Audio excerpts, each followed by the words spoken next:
that both presidential candidates agree that they're doing the right thing, doing it the right way, doing it with the right people. Please welcome Josh Griggs, Chief Administrative Officer of Teach For America.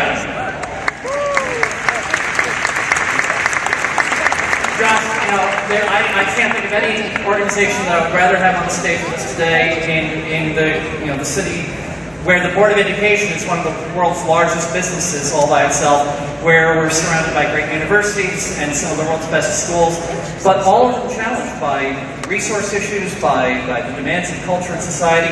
What's going on with Teach For America, and how are we helping with it? Sure. So in this country right now, the sad reality is that where you're born really determines some of the life prospects that you have. And we think that's not right. That doesn't live up to our American ideals, and it basically equates to a long-term recession. So part of what we've been doing is enlisting the nation's future leaders to commit to helping solve that problem, teaching in low-income classrooms in the long term, committing themselves to careers that basically eradicate inequity. We've had a lot of success recently, so we've been growing quite a bit. We've more than tripled the number of our teachers. We have more than 10,000 teachers in the classroom right now. We're in twice as many regions, twice as many alumni. But with that growth has come challenges, right?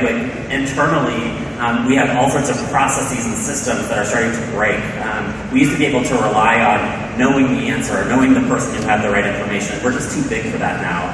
Well, I'm also looking at your time scale. I mean, I believe your typical engagement is like 2 years, and so you need to get someone on board, into a classroom, oriented, connected with the resources, on a time scale that's a lot less leisurely than maybe what people think of as the elementary school, teacher lifestyle where you do it for 20 years. This is doing this at the 21st century pace here. Yeah, I mean, we really believe that if the right leadership traits and good training and a real commitment to solving the problem, that as an individual you can make an impact. At the same time, as we've gotten bigger, our teachers have started to experience us in all sorts of different ways, because they are oftentimes donors, they're also potential prospects to be principals. There are lots of different things to us, so our constituents end up having lots of different experiences with us as an organization. How can we help?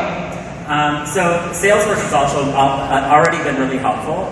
We had a major implementation recently where we were able to decommission 4 instances of a legacy CRM, so we're starting to get that 360-degree universal truth view of our constituents, these people who are different things. And additionally, it's allowing us to collaborate internally. Now that we're bigger and you can't rely on just knowing different people, we're able to use chatter and actually collaborate and find answers as it relates to our different constituents, whether it be a teacher or a donor or a principal. Well, I couldn't be happier to see some of the world's newest tools being brought to one of the world's most long-standing problems. It's always new. Josh Griggs with Teach For America, ladies and gentlemen. Thanks, Josh.